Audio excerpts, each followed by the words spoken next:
Hello students, क्या हाल है सबके? मस्त। चले आज की वीडियो स्टार्ट कर रहे हैं। लास्ट आपको वीडियो जो दी थी उसमें मोलर कंडक्टिविटी सब चीज़ें समझा दी थी और एक ये रिलेशन दे के छोड़ दिया था, यहाँ पे ख़त्म कर दिया था लास्ट लेक्चर को। Lambda M is equals to lambda naught M minus A root C. ठीक है, तो इसमें बता दिया था आपको कि लैम्डा एम मोलर कंडक्टिविटी होता है, lambda naught M limiting molar conductivity होता है और एक कांस्टेंट था, इतना बता दिया था। थोड़ी सी चीज़ें बताने के लिए रह गई थी वहाँ पे, तो मैं वहाँ से थोड़ा सा ऐड ऑन कर दे रहा हूँ। ये बताया था आपको कि ए जो है वो कांस्टेंट होता है और डिपेंड करता है कि इस पे कौन सा इलेक्ट्रोलाइट लिया है आपने पर्टिकुलर टेम्परेचर पे। जैसे कैसे समझ सकते हैं आप इसको, डिटेल में कैसे समझ सकते हैं इसको अच्छे से। जैसे ए की वैल्यू डिपेंड करती है number of ions produced by the dissociation of electrolyte. देखिए, अगर मान लीजिए आपने इलेक्ट्रोलाइट लिया था क्या, NaCl। अगर आपने NaCl इलेक्ट्रोलाइट लिया था तो हम उसको किस तरीके का इलेक्ट्रोलाइट बोलेंगे, मतलब ए के हिसाब से, जो ए कांस्टेंट है इसके हिसाब से बोलते हैं उसको 1,1 इलेक्ट्रोलाइट। क्यों बोलते हैं 1,1? क्योंकि अगर आप यहाँ से आयन इसका NaCl का डिसोसिएशन करते हो, एक ही Na+ बनेगा और एक ही Cl- बनेगा। ठीक है, अगर आप CaCl2 का डिसोसिएशन करते हो तो क्या बनेगा, Ca पे 2 पॉजिटिव चार्ज आएंगे प्लस 2 Cl नेगेटिव बनेगा। ठीक, तो चार्ज के हिसाब से होता है, यहाँ पे कितने चार्ज, 2 पॉजिटिव, और यहाँ पे कितने चार्ज, 1। तो इसके लिए इसको क्या बोलते हैं हम लोग, 2,1 बोलेंगे। MgSO4 को करोगे तो दोनों पे 2 पॉजिटिव चार्ज आएंगे, Mg पे 2 पॉजिटिव और सल्फेट पे 2 नेगेटिव, इसलिए इसको क्या बोल रहे हैं हम लोग, 2,2 टाइप बोल रहे हैं। तो इस तरीके से ए की वैल्यू आसानी से फाइंड आउट की जा सकती है। ये NCERT में मैंशन था, लास्ट वीडियो में बताना रह गया था, तो इसलिए स्टार्ट कर दिया, बता दिया यहाँ पे। आज जो मेन पार्ट होगा हमारा इस लेक्चर का, वो क्या है हमारा, कोलराश लॉ। कोलराश लॉ, पूरा नाम इसका क्या है, Kohlrausch law of independent migrating ions. Independent migration of ions, जब आयंस इंडिपेंडेंटली माइग्रेट करते हैं तो उसको किस लॉ के हिसाब से आप एक्सप्लेन कर सकते हो, वो है कोलराश लॉ। क्या कहता है कोलराश लॉ, पढ़ते हैं। It states that limiting molar conductivity of electrolyte can be represented as a sum of individual contribution of the anion and the cation of the electrolyte. जो लिमिटिंग मोलर कंडक्टिविटी है electrolyte की, limiting molar conductivity क्या होती है बताया सबको। Limiting molar conductivity किससे denote कर रहे थे, लैम्डा नॉट एम से कर रहे थे। और सबको याद भी रहा होगा लिमिटिंग मोलर कंडक्टिविटी क्या थी। इनफाइनाइट डाइल्यूशन पे जब कंसंट्रेशन ऑलमोस्ट जीरो हो जा रही थी, उस टाइम पे जो भी मोलर कंडक्टिविटी होती है सॉल्यूशन की इलेक्ट्रोलाइट की, उस टाइम पे उसकी मोलर कंडक्टिविटी को क्या कहते थे, लिमिटिंग मोलर कंडक्टिविटी कहते थे, डिनोट करते हैं लैम्डा नॉट एम से। तो ये कह रहा है, वहाँ हमने आपको बताया था कि आप स्ट्रॉन्ग इलेक्ट्रोलाइट का किस तरीके से ग्राफ का इस्तेमाल करके आप निकाल सकते हो। जिन्होंने पिछली वीडियो देखी है उनको ये वीडियो और अच्छे से क्लियर होगी, जिन्होंने नहीं देखी है वो उस वीडियो को देख के आइएगा। मैं उसका डिस्क्रिप्शन में लिंक प्रोवाइड कर दूंगा, लास्ट वीडियो है, प्लेलिस्ट में जाके आप प्ले कर सकते हो। तो लिमिटिंग मोलर कंडक्टिविटी वहाँ बताया था कि वीक इलेक्ट्रोलाइट की यहाँ हम ग्राफ की हेल्प से नहीं निकाल सकते, उसके लिए हम एक नया लॉ सीखेंगे जिसको कोलराश लॉ बोलते हैं। तो ये लॉ बनाया गया है क्या करने के लिए, सिर्फ और सिर्फ वीक इलेक्ट्रोलाइट की लिमिटिंग मोलर कंडक्टिविटी निकालने के लिए। तो कैसे निकालेंगे लिमिटिंग मोलर कंडक्टिविटी, ये इसने बोला है कि लिमिटिंग मोलर कंडक्टिविटी किसी भी इलेक्ट्रोलाइट की रिप्रेजेंट की जा सकती है। उसका कंट्रीब्यूशन देख लीजिए, इंडिविजुअल कंट्रीब्यूशन एनायन का कितना है और इंडिविजुअल कंट्रीब्यूशन कैटायन का कितना है इलेक्ट्रोलाइट में, उसको क्या कर देना है आपको, सम कर देना है, ऐड ऑन कर देना है उसको। तो क्या बन जाएगा आपके पास में, जो लिमिटिंग मोलर कंडक्टिविटी है उस इलेक्ट्रोलाइट की आ जाएगी। अभी समझेंगे नीचे डिटेल में हेल्प, एग्जांपल के हेल्प से, तो और अच्छे से डेफिनेशन क्लियर होगी। देखिए, in general if an electrolyte on dissociation gives V+ cations, अगर ये मान लेते हैं कि आपने किसी इलेक्ट्रोलाइट का डिसोसिएशन करा और उसके बाद में आपको V+ कैटायंस मिले, ठीक है, भाई कैटायन मिलते हैं ना 2, 4, 6, तो V कैटायन मिले, इन पर प्लस चार्ज है, ठीक है, और V- एनायंस मिले, ये मैंने मान लिया। तो अगर आप मोलर कंडक्टिविटी इस इलेक्ट्रोलाइट की, जिसके डिसोसिएशन पे, ये वाला इलेक्ट्रोलाइट जिसके डिसोसिएशन में आपको ये वाले कैटायंस और ये वाले एनायंस मिले हैं, अगर इसकी लिमिटिंग मोलर कंडक्टिविटी निकालना चाहते हो तो कैसे निकालोगे, जितने नंबर ऑफ कैटायंस हैं तो मल्टीप्लाई कर देंगे उनकी लिमिटिंग मोलर कंडक्टिविटी से, प्लस जितने नंबर ऑफ एनायंस हैं उसको मल्टीप्लाई कर देंगे लिमिटिंग मोलर कंडक्टिविटी से उन एनायंस की, और क्या करना है, प्लस अभी बोला ही था मैंने बीच में, दोनों को क्या कर देंगे, ऐड ऑन कर देंगे। दोनों को ऐड कर दोगे तो यहाँ से आप लिमिटिंग मोलर कंडक्टिविटी निकाल सकते हो उस इलेक्ट्रोलाइट की। आप इस फॉर्मूले की हेल्प से वीक स्ट्रॉन्ग सब के लिए निकाल सकते हो, बट मेजरली ये वीक के लिए यूज़ किया जाता है, क्योंकि स्ट्रॉन्ग की तो हम एक्स्ट्रा प्लॉटेशन ऑफ ग्राफ करके निकाल सकते हैं आसानी से। ठीक है, अब ये समझ में नहीं आया होगा अभी भी कुछ बच्चों को, तो और अच्छे बेटर तरीके से समझाने के लिए एक और एग्जांपल की हेल्प से समझते हैं। ये एग्जांपल नहीं था, एग्जाम्पल की हेल्प से समझाएंगे आपको कि कैसे आप समझ सकते हो। वो एप्लीकेशन में नीचे चल के एक क्वेश्चन कराएंगे जब करेंगे, ठीक है। यहाँ पे मैंने आपको लिख दिया है कि यहाँ पे भाई ये है क्या क्या चीज़ें, लैम्डा नॉट प्लस जो लिया है वो क्या है, लैम्डा नॉट नेगेटिव जो लिया है वो क्या है, बता भी दिया था। Lambda naught plus limiting molar conductivity cation की, lambda naught minus limiting molar conductivity anion की, ठीक है। अब एग्जांपल देखिए, मान लीजिए अगर इलेक्ट्रोलाइट आपके पास में NaCl है, तो आप इसकी लिमिटिंग मोलर कंडक्टिविटी अगर निकालने चलोगे तो कैसे निकालोगे, lambda naught Na positive plus lambda naught Cl negative. Sodium ions और क्लोरीन आयंस के हम लोग क्या कर देंगे, limiting molar conductivity, sodium ion और क्लोराइड आयंस की लिमिटिंग मोलर कंडक्टिविटी को ऐड ऑन कर देंगे, तो आप NaCl की लिमिटिंग मोलर कंडक्टिविटी निकाल सकते हो। अगेन मैं रिपीट कर रहा हूँ, आप वीक स्ट्रॉन्ग किसी के लिए भी निकाल सकते हो। ऐसा नहीं है कि आप ये याद करके चलें कि ये फॉर्मूला सिर्फ वीक के लिए। देखिए NaCl एक स्ट्रॉन्ग इलेक्ट्रोलाइट है और हमने उसकी लिमिटिंग मोलर कंडक्टिविटी भी निकाल दी, तो आप किसी भी इलेक्ट्रोलाइट की लिमिटिंग मोलर कंडक्टिविटी निकाल सकते हो, वेदर इट इज़ वीक और strong, it does not depend.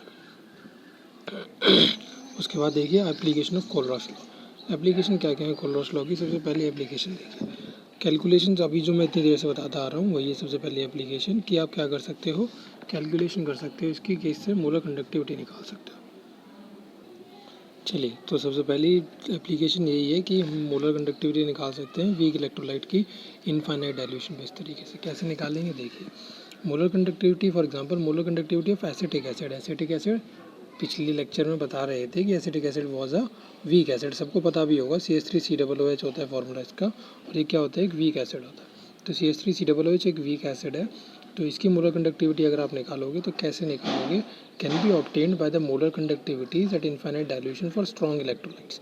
अब कोलरॉस लॉ बनाई इसलिए था कि आप वीक इलेक्ट्रोलाइट की मोलर कंडक्टिविटी निकाल लो by using the data of strong electrolyte. Strong electrolyte की जो वैल्यू होगी उनके हिसाब से हम वीक इलेक्ट्रोलाइट की वैल्यूज निकाल सकते हैं लिमिटिंग मोलर कंडक्टिविटी। कैसे निकालेंगे, देखिए लिमिटिंग मोलर कंडक्टिविटी CH3COOH की निकालनी थी, तो अगर इन स्ट्रॉन्ग इलेक्ट्रोलाइट की मैं लिमिटिंग मोलर कंडक्टिविटी निकाल लूँ तो मैं क्या कर सकता हूँ, CH3COOH की भी लिमिटिंग मोलर कंडक्टिविटी निकाल सकता हूँ।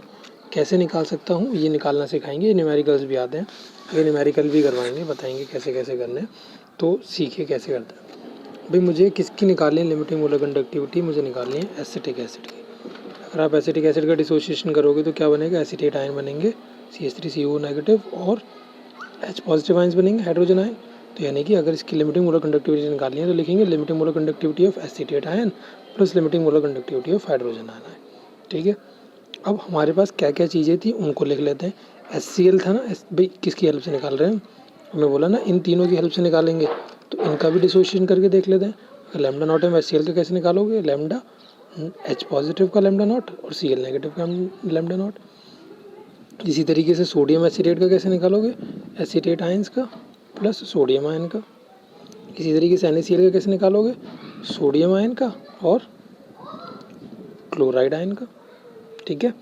तो ये डेटा आपको क्वेश्चन में लिखने की ज़रूरत नहीं पड़ेगी, यहाँ मैं आपको डिटेल में समझा रहा हूँ, फर्स्ट टाइम सिखा रहा हूँ इसलिए मैं आपको इस तरीके से बता रहा हूँ, ठीक है। अगर कोई बिना इसके करना सीख जाए तो बहुत अच्छी बात है, बट प्रैक्टिस से धीरे धीरे ये चीज़ें आ जाएंगी। अब मेरे को इन तीनों की हेल्प से, 1 2 3, इन तीनों की हेल्प से मुझे ये निकालना है, मुझे प्रोडक्ट में ये चाहिए कैसे भी, किसके, इसके प्रोडक्ट साइड से। देखिए क्या क्या चीज़ें चाहिए। सबसे पहली चीज़ मुझे यहाँ चाहिए एसीटेट आयन, किस में है भाई, वो इसमें है। तो मुझे समझ में आ गया कि मैं क्या करूँगा, ये इनको नंबर बोल देते हैं, मान लो ये 1 है, ये 2 है, ये 3 है, ठीक है। तो मुझे समझ में आ गया कि मैं 2 लूँगा और वो कैसा लूँगा, प्लस में लूँगा, ठीक है। उसके बाद में दूसरा मुझे क्या चाहिए, यहाँ पे मुझे हाइड्रोजन आयन चाहिए। हाइड्रोजन आयन किसके पास है भाई, हाइड्रोजन आयन है ये रहा हमारे पास में, HCl के पास में। तो मैं क्या करूँगा, 1 वाले को भी प्लस करूँगा, ठीक। अब बाकी ये 2 चीज़ ही चाहिए थी, और जो इनके साथ में आ रहा है वो भी तो मिलेगा भाई, Cl नेगेटिव भी तो आ रहा है इसके साथ में, इसके साथ में Na पॉजिटिव भी तो आ रहा है, लेकिन इनकी वैल्यू तो हमें चाहिए ही नहीं यहाँ पे, तो इनकी वैल्यू आपको हटानी पड़ेगी। तो हटाने के लिए Na पॉजिटिव की वैल्यू यहाँ से हटाओगे, Cl की यहाँ से हटाओगे, हटाने का मतलब माइनस करनी पड़ेगी। तो इसमें से क्या करेंगे हम कि 2 + 1 - 3 कर देंगे, यानी कि HCl की limiting molar conductivity sodium acetate की लिमिटिंग मोलर कंडक्टिविटी को ऐड कर देंगे, और इसमें से जो NaCl है उसकी लिमिटिंग मोलर कंडक्टिविटी सब्ट्रैक्ट कर देंगे, ठीक है। समझ में आया कैसे कर पा रहे हैं इन सबको। और एक बार बता देता हूँ, जो आपको प्रोडक्ट में यहाँ पे चीज़ें चाहिए होती हैं वो आयंस आप यहाँ ढूंढ लीजिए। मेरे को एसिडेट आयन चाहिए था, दूसरे में था। मेरे को हाइड्रोजन आयन चाहिए थे, पहले में थे। मैंने दोनों को प्लस कर दिया तो दोनों प्लस में आ जाएंगे। लेकिन इनके साथ में जो चीज़ एक्स्ट्रा आई है वो हटानी भी पड़ेंगी। वो कैसे हटा सकते हैं, NaCl को सब्ट्रैक्ट कर देंगे उसमें से। बस अब वैल्यूज़ आपको प्रोवाइडेड होती हैं क्वेश्चन में, वैल्यूज़ आप डालोगे और सॉल्व कर लोगे। तो इसका मतलब मुझे पता चल गया, अगर मुझे एसीटेट आयन की लिमिटिंग मोलर कंडक्टिविटी निकालनी है तो HCl की और सोडियम एसीटेट आयन की लिमिटिंग मोलर कंडक्टिविटी को प्लस करूँगा, और प्लस करने के बाद जो भी आएगा उसमें से NaCl की लिमिटिंग मोलर कंडक्टिविटी को माइनस कर दूँगा। तो ये लॉ का निर्माण ही इसीलिए हुआ था कि आप लिमिटिंग मोलर कंडक्टिविटी आसानी से निकाल सको वीक की, with the help of strong electrolytes. चलिए दूसरी एप्लीकेशन क्या है इसकी। दूसरी एप्लीकेशन है कि आप डिसोसिएशन निकाल सकते हो। डिग्री ऑफ डिसोसिएशन सबने पढ़ा था क्लास 11th में, अल्फ़ा होता था। आप वीक इलेक्ट्रोलाइट के लिए अल्फ़ा की वैल्यू निकाल सकते हो। कैसे निकाल सकते हो, फॉर्मूला सिंपल सा है, रेशियो होता है मोलर कंडक्टिविटी और लिमिटिंग मोलर कंडक्टिविटी का, lambda M upon lambda naught M. एक क्वेश्चन आएगा जिसमें ज़रूरत पड़ेगी आपको इसको करने की, वो भी क्वेश्चन करवाएंगे, अभी बताएंगे नीचे चल के, ठीक। तीसरी एप्लीकेशन क्या है, तीसरी एप्लीकेशन है कि आप यहाँ से डिग्री ऑफ डिसोसिएशन निकाल सकते हो। डिग्री ऑफ डिसोसिएशन क्या होता था, एसिड के लिए बात करते थे तो के होता था, ठीक है। तो डिग्री ऑफ डिसोसिएशन निकाल सकते हो। वीक एसिड का डिसोसिएशन 11th क्लास में कराया था, वहाँ से डायरेक्ट फार्मूला याद भी कराया था और ये फार्मूला भी बनाना सिखाया था कि किस तरीके से फार्मूला होता है। तो C∝² अपॉन 1 माइनस अल्फ़ा, ये होता था फार्मूला। अल्फ़ा का फार्मूला भी ऊपर बता के आए हैं, पुट कर दें यहाँ पे, अपॉन 1 माइनस अल्फ़ा पुट कर दें। अब लैम्डा नॉट का स्क्वायर ऊपर हो गया, लैम्डा नॉट एम का स्क्वायर नीचे आ गया, ये रहा। और यहाँ पे हमने LCM ले लिया, lambda naught M minus lambda M, और लैम्डा नॉट एम रेसिप्रोकल से नीचे वाला वो ऊपर चला गया, ये वाला, ठीक। इसको सॉल्व करोगे तो यहाँ से के लिए एक्सप्रेशन बन जाएगा, ये रहा आपके पास, के लिए एक्सप्रेशन बन गया। यहाँ से ये फार्मूला है, इसे आप डायरेक्टली यूज़ कर सकते हो किसी भी न्यूमेरिकल्स में, बट ये फार्मूला यूज़ करने की बहुत ही रेयर सिचुएशन में ज़रूरत पड़ेगी आपको, नहीं तो ज़रूरत नहीं पड़ेगी। ऑलमोस्ट ज़्यादातर क्वेश्चन जो हैं वो आपके किससे, इस फार्मूले से कवर अप हो जाया करेंगे। क्यों, क्योंकि आप अल्फ़ा ऊपर निकाल चुके हो। तो आप हमेशा ऐसे ही करिए, आप अल्फ़ा उस फार्मूले से निकाल लीजिए, इस वाले फार्मूले से पहले अल्फ़ा को फाइंड आउट कर लीजिए, उसके बाद इस वाले फार्मूले से के को फाइंड आउट कर लीजिए। फिर नीचे वाला फार्मूला तो जब लगाने की जरूरत पड़ेगी जब आपने अल्फ़ा नहीं निकाला पहले। तो ये इतना सब कुछ करने से बढ़िया आप पहले अल्फ़ा निकाल लो और यहाँ फार्मूले से के निकाल लो, कहानी खत्म, इतना आसान, ठीक। चलिए इतना तो था ये आज का लेक्चर। लास्ट लेक्चर में जो आपको मोलर कंडक्टिविटी और लिमिटिंग मोलर कंडक्टिविटी बताई थी, उसमें कुछ फार्मूले कराए थे मोलर कंडक्टिविटी के। उन फार्मूले में दिक्कत आ रही है बच्चों को, और मैंने भी देखा कि कहीं कुछ हो रहा है, किसी क्वेश्चन में कुछ हो रहा है, तो मैं सिंप्लीफाई करके थोड़ा सा और आसान तरीके से आपको आज बताने वाला हूँ। आप आज के अगर लेक्चर में से ये सब चीज़ें सीख गए तो आप किसी भी तरीके के क्वेश्चन कर सकते हो मोलर कंडक्टिविटी बेस्ड। वहाँ मैंने आपको 3 फार्मूले बताए थे, वहाँ जो भी मैंने आपको बताया था मोलर कंडक्टिविटी के फार्मूले के बारे में आप वो भूल जाइए। यहाँ जो भी बता रहा हूँ उसे याद कर लीजिए, उसके बराबर में नोट कर लेना इसे, ठीक है। वहाँ से एक करेक्शन भी था, ये वाला फार्मूले का करेक्शन भी था, इसे नोट भी कर लेना, ठीक है। हाँ जी, तो मोलर कंडक्टिविटी के आप ये फार्मूले यूज़ कर सकते हो। कौन कौन से 2 फार्मूले याद रखने हैं आपको, लैम्डा एम का फार्मूला याद रखना है। लैम्डा एम का फार्मूला है 1 कप्पा अपॉन सी, और दूसरा फार्मूला है कप्पा इंटू 1000 अपॉन सी। बस ये 2 फार्मूले याद रखने हैं। कैसे याद रखना है, ये वाला फार्मूला, पहला वाला फार्मूले की बात कर रहे हैं। पहला वाला फार्मूला जब वैलिड है जब आपको कंडक्टिविटी साइमन मीटर इन्वर्स में गिवन है, ठीक है, और जो कंसंट्रेशन है वो मोल पर मीटर क्यूब में गिवन है। कब है, जब कंडक्टिविटी साइमन मीटर इन्वर्स में गिवन है और कंसंट्रेशन जो है वो मोल पर मीटर क्यूब में गिवन है, तो आप इस फार्मूले को यूज़ करोगे। ध्यान रखना, यूनिट्स के हिसाब से फार्मूले हैं। अगर ऐसा हो गया कि कंडक्टिविटी आ गई साइमन सेंटीमीटर इन्वर्स में और कंसंट्रेशन आ गई मोल पर लीटर में, तो आप इस फार्मूले को यूज़ करोगे, ठीक है। अगर कंडक्टिविटी आ गई साइमन सेंटीमीटर इन्वर्स में और कंसंट्रेशन मोल पर लीटर में, तो आप इस फार्मूले को यूज़ करोगे, वो क्या है, कप्पा इंटू 1000 अपॉन सी, ठीक। लेकिन अब क्या हो सकता है, क्वेश्चन में ऐसा हो सकता है कि कंडक्टिविटी, मान लो कप्पा की यूनिट तो दे दी साइमन मीटर इनवर्स और कंसंट्रेशन की यूनिट दे दी मोल पर लीटर। हमने तो फार्मूला याद कर रहा था कि साइमन मीटर इनवर्स के साथ में मोल पर मीटर क्यूब पे ये फार्मूला होता है, लेकिन उसने चालाकी कर दी, उसने कर दी कंडक्टिविटी की जगह साइमन मीटर इनवर्स लगा दिया और कंसंट्रेशन की जगह मोल पर लीटर लगा दिया। तो अब क्या करें, तो अब आप ये 2 काम कर सकते हो। एक काम क्या किया, तो आप साइमन मीटर इनवर्स को साइमन सेंटीमीटर इनवर्स में बदल लो और ये वाला फार्मूला लगा लो, ठीक है भाई। या दूसरा काम क्या कर सकते हो, मोल पर लीटर को मोल पर मीटर क्यूब में बदल लो और ये वाला फार्मूला लगा लो। समझे बात को? अगर मैंने क्या बताया कि ये कंडीशन पे तो ये फार्मूले हैं ही हैं, ठीक है, लेकिन उसने उल्टा कर दिया, कुछ टेढ़ी चाल चल दी उसने बोला कि कंडक्टिविटी की यूनिट तो 7 मीटर इनवर्स में दे दी और कंसनट्रेशन की यूनिट मोल पर लीटर दे दी। तो आप क्या करोगे, आप दोनों में से कोई सा फार्मूला नहीं लगा पाओगे जब तक आप कन्वर्जन नहीं कर लेते। तो आप एक काम कर सकते हो, या तो आप साइमन मीटर इन्वर्स को साइमन सेंटीमीटर इन्वर्स में बदल लो।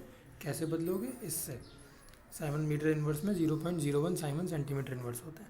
या फिर आप मोल पर लीटर को मोल पर मीटर क्यूब में बदल लो। कैसे बदलोगे, ऐसे एक मोल पर लीटर में 1000 मोल पर मीटर क्यूब होता है, ठीक है। और ये याद रख पाना कोई बहुत बड़ी बात नहीं है, आसान से कन्वर्जन है। 1 लीटर में 1000 मीटर क्यूब होते हैं, तो अपॉन में था लीटर, इसलिए 1000 मल्टीप्लाई में आ गए, ठीक है।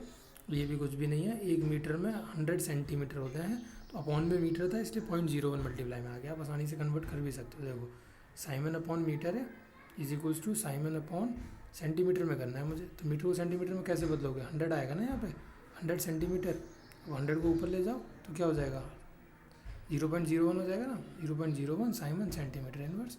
इसी तरीके से मैंने ये बदला, इसी तरीके से मैंने ये बदला, सब बदल लिए मैंने इसी तरीके से, ठीक है। तो ये कन्वर्जन आप याद रख लीजिएगा। ये लास्ट वाला कन्वर्जन क्या है, ये लास्ट वाला कन्वर्जन कहता है siemens metre square mole inverse में। अगर आपने निकाल लिया आंसर, आप अगर answer siemens centimetre square mole inverse में करना चाहते हो तो इससे कर सकते हो। क्यों, ये याद रखने की वाली बात एक और रह गई यहाँ पे जो बतानी रह गई, कि अगर आप ये वाला फॉर्मूला लगाते हो तो लिमिटिंग मोलर कंडक्टिविटी की यूनिट ये यूज़ होगी, siemens metre square mole inverse. अगर आप ये वाला लगाते हो 1000 वाला फार्मूला, तो siemens centimetre square mole inverse होगी। Siemens metre square mole inverse, siemens centimetre square mole inverse. लेकिन अगर आपको आंसर मान लो एक्सप्रेस करना था सेंटीमीटर वाले में, तो आप इस तरीके से कन्वर्ट कर सकते हो। क्वेश्चन में कोई नीड नहीं होती कि आप मीटर सेंटीमीटर में किसी में भी एक्सप्रेस करिए, जिसमें चाहें आप उसमें आंसर छोड़ सकते हैं। लेकिन आपकी जनरल नॉलेज के लिए मैंने बता दिया है कि अगर आप कन्वर्ट करना चाहते हो siemens metre square mole inverse को siemens centimetre mole square inverse में, तो कैसे करोगे, इससे करोगे, इस फॉर्मूले से। अब सबको क्लियर हो गया होगा। कहीं कहीं मतलब 0.01% केसेस में ऐसा हो सकता है, एनसीईआरटी में तो कहीं है नहीं।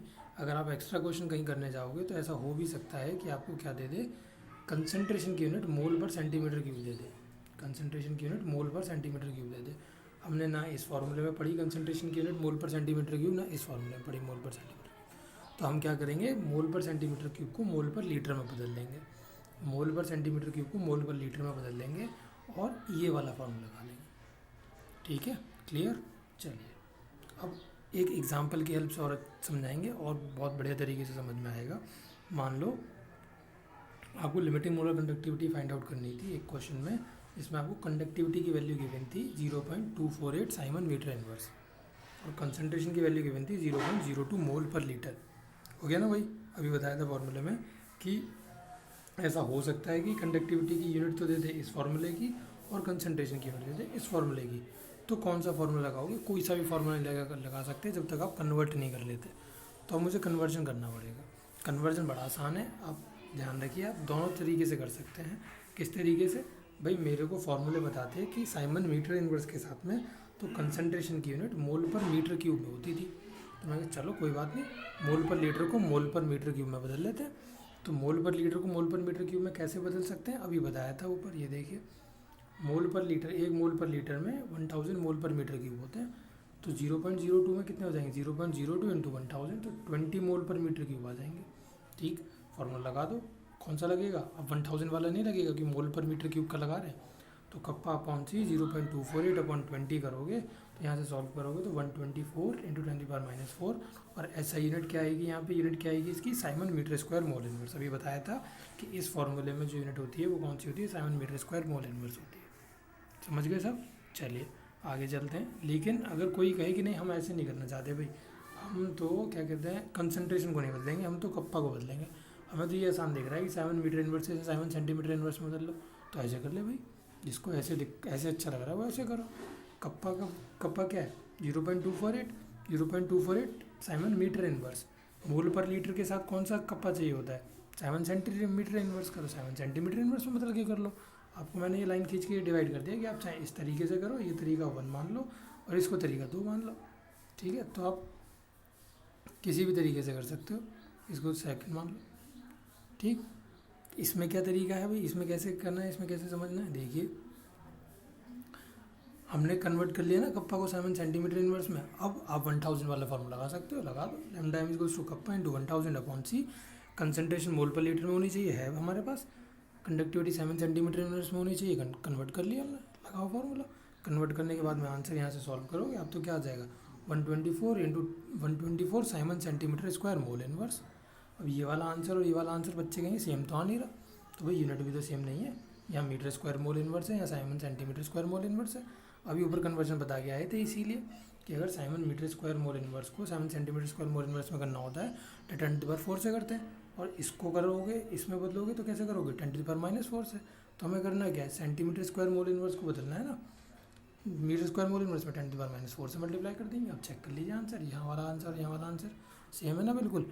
तो आपको जो तरीका अच्छा लगे, आपको अगर फर्स्ट वाला मेथड अच्छा लगता है तो आप हर न्यूमेरिकल में इसी को यूज़ करके चलिए, आपको ये अच्छा लगता है तो आप हर न्यूमेरिकल में इसको यूज़ करके चलिए। एक ही तरीका सीखिए, जो आपको बेटर लगता है आप उसको प्रैक्टिस करिए, वही आपके खुद निकलेगा जब आप न्यूमेरिकल करने के लिए, क्वेश्चन करने के लिए चलोगे। ठीक है, तो अब नहीं लगता मुझे कि किसी को भी डाउट होगा। आप ध्यान रखना कि कब 1000 वाला फॉर्मूला लगाना है और कब खाली कप्पा अपॉन सी लगाना है। ठीक है, अब क्वेश्चन आप करके देखोगे जिनमें किसी को प्रॉब्लम हो रही थी तो वो उन्हें क्लियर हो जाएगी। कुछ को तो प्रॉब्लम होती नहीं है, होमवर्क दो, सारा का सारा होमवर्क वो कर ही लेते हैं, ब्रिलियंट बच्चे हैं बहुत हमारे पास में। ये कुछ एक्स्ट्रा क्वेश्चन हैं होमवर्क के जो मैंने आपको दे रहा हूँ आज के होमवर्क में करना है। ये क्वेश्चन बेस्ड है आपको कोलराश लॉ पे, कोलराश लॉ पे बेस्ड क्वेश्चन है। कैसे करोगे, यहाँ पे बोला है कि लैम्डा नॉट एम निकालिए CaCl2 के लिए और MgSO4 के लिए वैल्यू जो आपको टेबल 3.4 में गिवन है। तो टेबल 3.4 भी अटैच कर दिया मैंने यहाँ पे, ये रहा टेबल 3.4। यहाँ से आप चाहो तो हेल्प ले सकते हो, ये बुक में गिवन है टेबल, आपके पास जिसके पास भी बुक है वो बुक से देख सकता है। ठीक है, कैसे करोगे बस शॉर्ट में बता देता हूँ मैं आपको, होमवर्क में करना है ये क्वेश्चन। कैसे करोगे, CaCl2 का निकालना है, CaCl2 का लैम्डा नॉट एम कैसे निकालेंगे भाई, Ca का निकालेंगे। Ca पे क्या, Ca का क्या होता है, Ca2 पॉजिटिव प्लस इसमें एनाइन कितने बन रहे हैं, 2 Cl नेगेटिव, ये बन रहे हैं ना। तो Ca2 पॉजिटिव की वैल्यू देखिए टेबल में से और Cl नेगेटिव की वैल्यू देखिए टेबल में से, 2 से मल्टीप्लाई कर दीजिए उस वैल्यू को और दोनों को ऐड कर दो। दोनों को ऐड कर दोगे तो क्या आ जाएगा आपके पास में आंसर आ जाएगा। कैसे लिखोगे, फॉर्मूला लिख के करोगे पूरा, लैम्डा नॉट एम CaCl2 का बराबर होगा इसके। ठीक है, सॉल्व करोगे आंसर आ जाएगा आपके पास में। ठीक है, इसी तरीके से MgSO4 की निकाल सकते हो। MgSO4 की कैसे निकालोगे, फॉर्मूला लिखोगे पूरा, lambda naught M MgSO4, lambda naught M for MgSO4, मेरे पास पेन नहीं है इसलिए इतना अच्छा नहीं लिख पा रहा हूँ, इज इक्वल्स टू क्या करोगे, लैम्डा नॉट एम किसका, लैम्डा नॉट एम किसका, लैम्डा नॉट एम किसका, Mg2 पॉजिटिव का। ठीक है, प्लस लैम्डा नॉट एम किसका, सल्फेट आयंस का, SO4 2 नेगेटिव आयंस का। दोनों की वैल्यू टेबल में गिवन है, देखिए दिखा देता हूँ मैं आपको। Mg2 पॉजिटिव आयंस की ये रही 106 और सल्फेट आयंस की ये रही 160। तो मैं क्या करूँगा, बस 106 प्लस 160 कर दूंगा और मेरे पास में आंसर आ जाएगा कितना, 266। ठीक, इतने आसान क्वेश्चन हैं, होमवर्क में करने हैं सबको। Lambda naught M HCl NaCl और NaAC के लिए गिवन है, HAC के लिए निकालिए। कैसे निकालोगे, जस्ट बिल्कुल जो ये अभी सिखा के आया था आपको, ऊपर एक एग्जांपल सिखा के आया था ये वाला, एसिडेट आयन का कैसे निकालोगे, बिल्कुल इसी तरीके से बनाने की कोशिश करना। पहले आप जो आपको गिवन है जिसकी वैल्यू निकालनी है, आप पहले उसका डिसोसिएशन लिखना है इस तरीके से, जिनकी हेल्प से निकालना है उनका लिखना है इस तरीके से, देखना किस किस की वैल्यू प्लस करनी है किसकी माइनस करनी है, वैल्यूज़ उसके बाद पुट करोगे, क्वेश्चन में गिवन है आपको वैल्यूज़, और सॉल्व कर लोगे, आंसर आ जाएगा। ठीक है, ये बुक के एग्जाम्पल हैं, सॉल्व एग्जाम्पल्स हैं, तो जो ईमानदार लोग हैं वो तो नहीं करेंगे चीटिंग करके, जो नहीं है भैया वो चीटिंग करके भी कर सकता है। ठीक है, जो नहीं सीखना चाहते कुछ भी। उसके बाद तीसरा क्वेश्चन होमवर्क के लिए क्या दिया जा रहा है, कंडक्टिविटी निकालनी है एसिटिक एसिड की, कंडक्टिविटी निकालनी है एसिटिक एसिड की। कंसनट्रेशन गिवन, देखिए कंसनट्रेशन गिवन है, किस में गिवन है, मोल पर लीटर में गिवन है, मोल पर लीटर। साइमन सेंटीमीटर इनवर्स में आपको कंडक्टिविटी गिवन है, कोई दिक्कत ही नहीं है मुझे तो। ठीक है, क्या क्या निकालना है, डिसोसिएशन कांस्टेंट निकालना है K। ठीक है, और क्या निकालना है, कैलकुलेट डिसोसिएशन कांस्टेंट, बस मुझे डिसोसिएशन कांस्टेंट निकालना है और lambda naught M acetic acid के लिए दे रखा है कितना 390.5। ठीक, तो डिसोसिएशन कांस्टेंट अल्फ़ा निकालने के लिए फॉर्मूला हमने पढ़ा था that alpha is equals to, बताया गया था ना ऊपर, alpha is equals to lambda M upon lambda naught M. तो लैम्डा नॉट एम की वैल्यू गिवन है क्वेश्चन में, लैम्डा एम की वैल्यू गिवन नहीं है, लैम्डा एम की वैल्यू निकाल लेते हैं। लैम्डा एम की वैल्यू कैसे निकालोगे, lambda M is equals to, formula कौन सा लगाओगे भाई, बताओ जल्दी, कुछ बताना सब लोग, कैसे निकालोगे, कौन सा फॉर्मूला लगाओगे, जल्दी बताओ। फॉर्मूला लगेगा 1000 वाला, कप्पा इंटू 1000 अपॉन सी। कप्पा की वैल्यू गिवन है मोल पर लीटर, सॉरी कप्पा की वैल्यू गिवन है 4.95 इंटू 10⁻⁵ पुट करोगे, मोल पर लीटर में कंसनट्रेशन गिवन थी, दोनों ध्यान रखना, 7 सेंटीमीटर इनवर्स मोल पर लीटर अभी बता के आया था, 1000 वाला फॉर्मूला पुट करेंगे, सॉल्व कर लोगे, लैम्डा एम की वैल्यू आ जाएगी। अल्फ़ा का फॉर्मूला भी बताया, alpha is equals to lambda M upon lambda naught M लगा दोगे, अल्फ़ा आ जाएगा आपके पास में, लैम्डा नॉट एम की वैल्यू ये गिवन है आपको, ठीक है, लैम्डा एम की वैल्यू आप निकाल चुके हो, पुट करोगे अल्फ़ा की वैल्यू आ जाएगी। और क्या बोल रहा है, कह रहा है डिसोसिएशन कांस्टेंट निकालिए, डिसोसिएशन कांस्टेंट दैट मीन्स के ए निकालना है आपको। अच्छा, डिसोसिएशन कांस्टेंट ही पूछा था भाई, अल्फ़ा नहीं पूछा, यहाँ ध्यान रखना, डिसोसिएशन कांस्टेंट पूछा है, तो हम क्या करेंगे, के ए निकालेंगे। के ए कैसे निकालेंगे, के इज इक्वल्स टू, फॉर्मूला क्या होता है, C alpha square upon 1 minus alpha. Alpha की वैल्यू अभी आप निकाल के आ चुके हो, यहाँ पे पुट करोगे, सॉल्व करोगे, के ए की वैल्यू आ जाएगी। उम्मीद करते हैं तीनों क्वेश्चन क्लियर हुए होंगे। ये एक टेबल था आपकी रेफरेंस के हेल्प के लिए, जिससे आप ऊपर वाले क्वेश्चन को, फर्स्ट क्वेश्चन जो होमवर्क में दिया गया है उसे कर पाओगे। ये क्वेश्चन आपको जल्द से जल्द सॉल्व करने हैं, मैं ग्रुप में आपको मैसेज कर दूंगा टाइमिंग के लिए, कब देने हैं ये, कि कोई भी दिक्कत रही हो, अभी भी किसी कॉन्सेप्ट में कोई दिक्कत रह गई हो, अभी भी नहीं समझ में आया हो तो बताइएगा। जैसे हमने आज मोलर कंडक्टिविटी आपको समझाया कुछ नए तरीके से, कोशिश करेंगे अगली वीडियो में अगर किसी को कोई डाउट रह जाता है तो उसे रिजॉल्व करने की बेटर तरीके से। मिलेंगे नेक्स्ट वीडियो के अंदर, जब तक वीडियो अच्छी लगी हो, सब कुछ समझ में आया हो तो लाइक करो, शेयर करो अपने फ्रेंड्स के साथ, चैनल को सब्सक्राइब करो जो लोग नए जुड़े हैं वीडियो से। मिलेंगे नेक्स्ट वीडियो के अंदर, जब तक के लिए tata bye bye, take care of yourself.